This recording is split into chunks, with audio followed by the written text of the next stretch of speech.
She won the match. Then she did something nobody in that stadium had ever seen before. The world number one was standing at the net, eyes red, lips pressed tight, trying to hold herself together. She had just lost. She had just been beaten in straight sets, on clay, at the Italian Open, by a 20-year-old from the Philippines who wasn't even supposed to be in that semifinal. And now, as the cameras closed in and the crowd held its collective breath, the young woman who had just pulled off one of the biggest upsets in women's tennis was reaching into her bag. Not for a phone. Not for a water bottle. For something that made Aryna Sabalenka, the most dominant player on the planet, break down completely. But before we get there, let's go back to the moment it all began. May 11, 2026. The Foro Italico baking under an Italian afternoon sun, 10,000 spectators packed into the Campo Centrale, and a draw that had brought together four of the best players in the world for the semi-final stage of the Italian Open. On paper, this was supposed to be a formality. On one side of the net stood Aryna Sabalenka, world number one, three-time Madrid Open champion, the reigning queen of the clay court season. She had already completed the Sunshine Double earlier this year. She hadn't dropped a set to any player ranked outside the top 20 all-clay season. Her first serve was a weapon. Her ground strokes were a force of nature. Her presence on a tennis court had a way of making opponents feel smaller just by walking out. On the other side stood Alex Eala, 20 years old, ranked 38th in the world, Filipina, and according to virtually every analyst, broadcaster, and oddsmaker with a platform, the overwhelming underdog. But here's what the statistics didn't capture. Here's what nobody outside that Philippine camp actually understood going into that match. Alex Eala had been building toward this moment for years in silence. She had ground through 3-set battles in the rain in earlier rounds. She had avenged a previous loss by defeating the 31st seed in clinical fashion. She had pushed world number 2 Aryna Sabalenka to the absolute limit just weeks before. And she had carried all of that pressure, all of that quiet hunger, through a clay season that had tested her in every possible way. They had never faced each other in an official WTA match before. Not once. Which means nobody, not the broadcasters, not the data models, not Sabalenka's own team, knew exactly what was coming. And what came was staggering. The first set started like a storm. Eala broke Sabalenka's serve twice in the opening stages, racing to a 5-2 lead that left the Foro Italico buzzing with something it hadn't felt in years: genuine disbelief. Because Eala wasn't just surviving. She was dictating. Her ground strokes, which critics had written off as too lightweight to trouble elite baseliners on clay, were finding corners with pinpoint accuracy.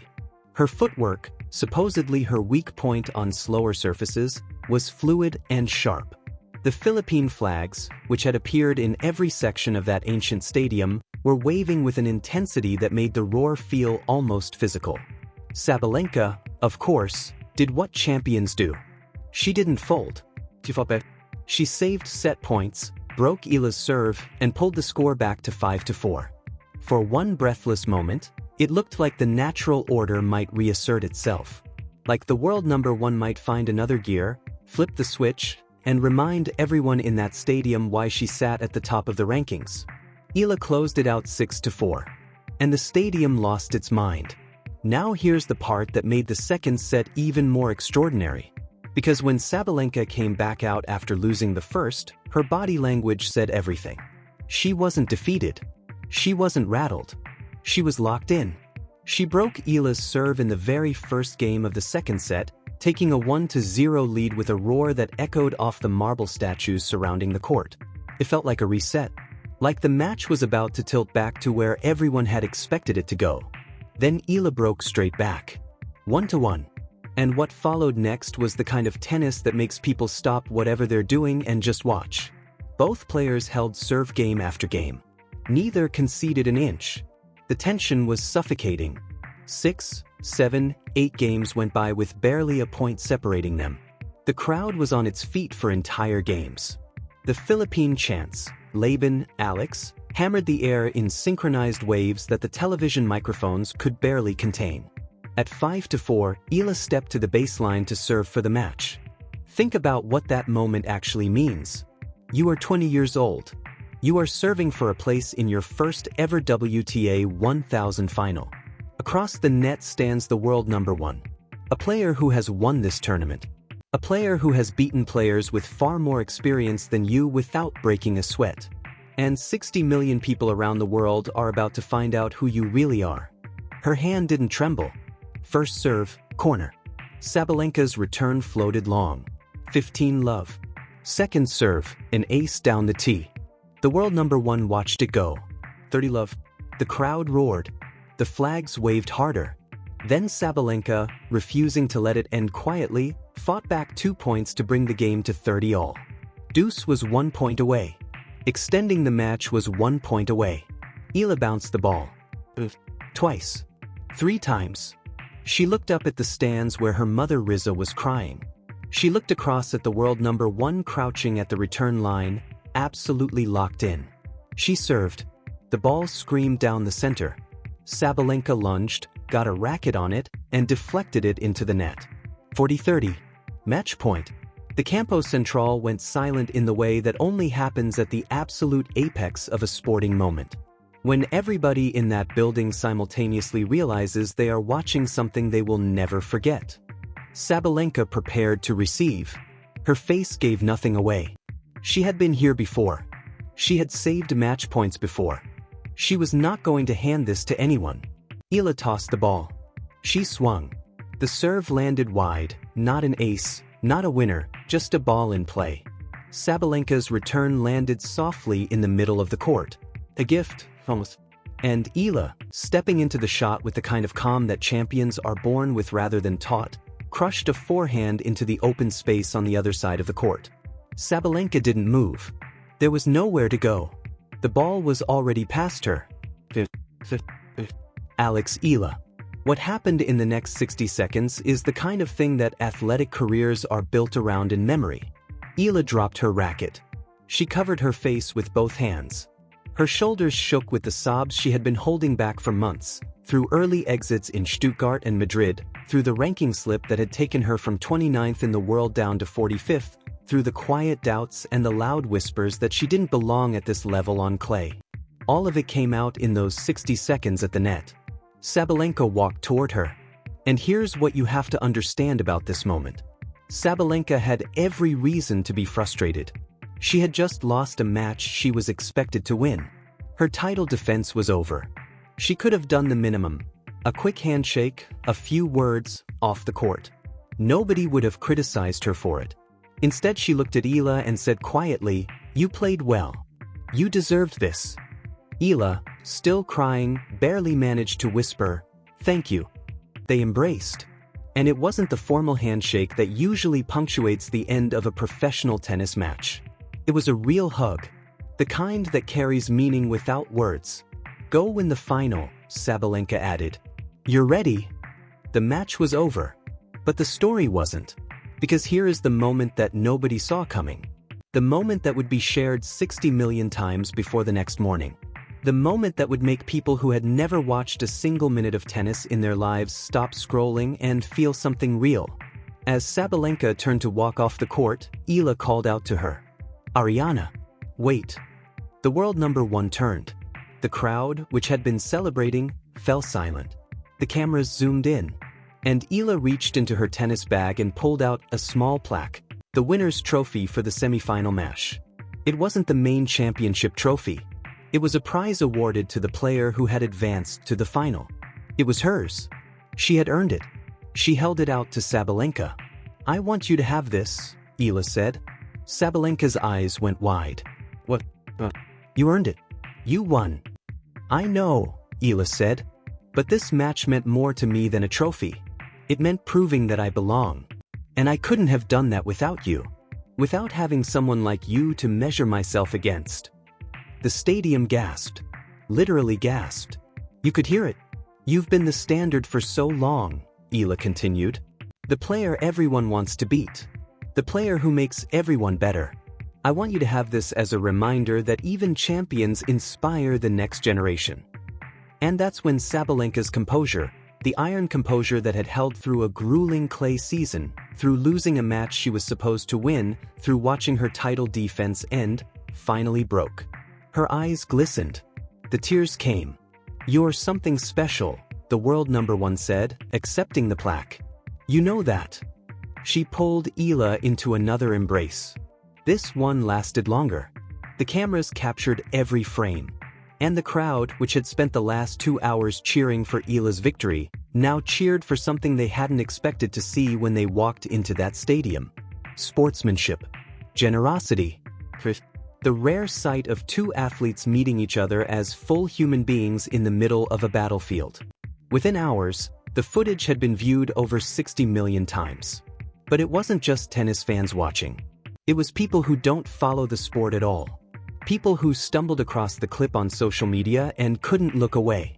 One comment read, "I've never seen anything like this." The winner giving her trophy to the loser. That's not sportsmanship. That's love. Another, Sabalenka crying, Eala crying, everyone in the stadium crying, I'm crying, we're all crying. This is why I still believe in sport. Philippine media ran headlines that felt less like sports coverage and more like cultural celebration. Alex Eala, champion on the court, champion in the heart. The gesture that won Rome. Belarusian media, too, was moved. Sabalenka lost but gained a friend. The Filipina star's grace moves the world. That evening, Sabalenka posted on Instagram. She shared a photo of herself holding the plaque, eyes still red from crying. The caption read, "I came to Rome to win the title. I leave with something I never expected. A friend. Thank you, Alex. You are a champion in every sense of the word. Now go win the final." Eala replied within minutes, "Thank you for being the standard. For making all of us better. I'll do my best." The exchange was liked over 10 million times before midnight. Now think about what was waiting for Eala 2 days later. Because the story doesn't end with the semi-final. It doesn't end with the trophy exchange. It doesn't end with a viral moment and a return flight home. 2 days after one of the most emotional nights in recent tennis memory, Alex Eala had to go back out on that same court and do it all over again. This time, the opponent was Coco Gauff. World number 3. Two-time Italian Open finalist. A former Grand Slam champion who knew exactly what closing out a big match required. The odds makers had Gauff as the slight favorite. Eala was playing in her first ever WTA 1000 final. The pressure of the moment, after everything that had already happened that week, could have crushed a different player entirely. But something had shifted in Alex Eala. You could see it in the way she walked onto the court. You could see it in the way she bounced on her toes during warm-up. The player who had arrived in Rome with question marks around her clay court game, her mental toughness under pressure, her readiness to compete at this level, that player had been replaced by someone else. The first set was tight. Both players held serve through the opening games, refusing to offer anything easy. At 4-4, Eala earned her first break point of the match. She converted it, a forehand winner that left Gauff flat-foot in the back of the court. A commentator on the broadcast said, almost in disbelief, "I've been watching Alex for years. I've never seen her this confident. This is not the same player." He was right. Eala served out the first set 6-4. The second set was more definitive. Gauff, who had battled through her own injury concerns during the clay season, fought with everything she had. But she couldn't find an answer for Eala's relentless depth, her precision, her ability to redirect pace with angles that seemed to appear from nowhere. Eala broke early, led 4-1, and never looked back. Final score, 6-4, 6-3.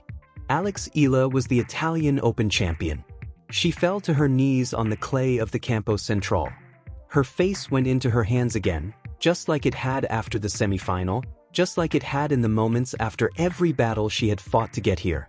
Her mother Riza ran from the stands. Her coaches followed. The Philippine flags were waving in every section of that stadium. And the chants that had driven her all week, Laban, Alex, filled the Roman evening like they belonged there. Like they had always been meant for this exact moment. But there was one more thing. One more image that cameras in the broadcast truck almost missed. As Eala lifted the trophy above her head, she scanned the crowd.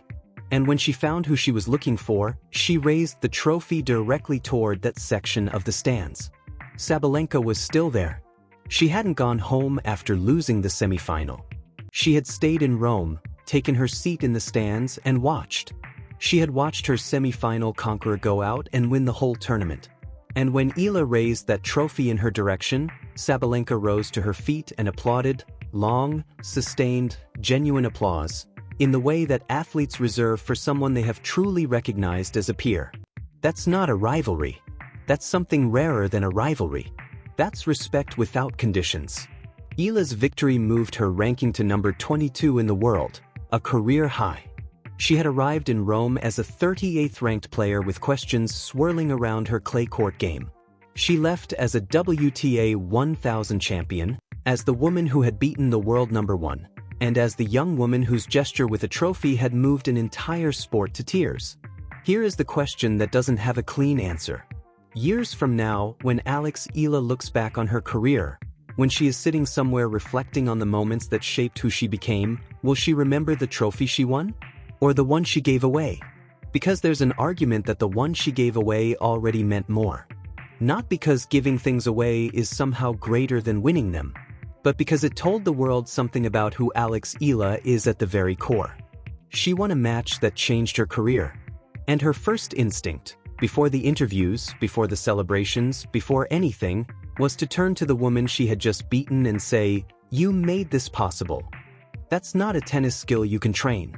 That's character. And it's rare enough in sport, in competition, in life, that when you see it, you remember it. Rome, May 2026. A 20-year-old from Manila handed the world number one a trophy that didn't belong to the world number one. And somehow, it felt like exactly the right thing to do.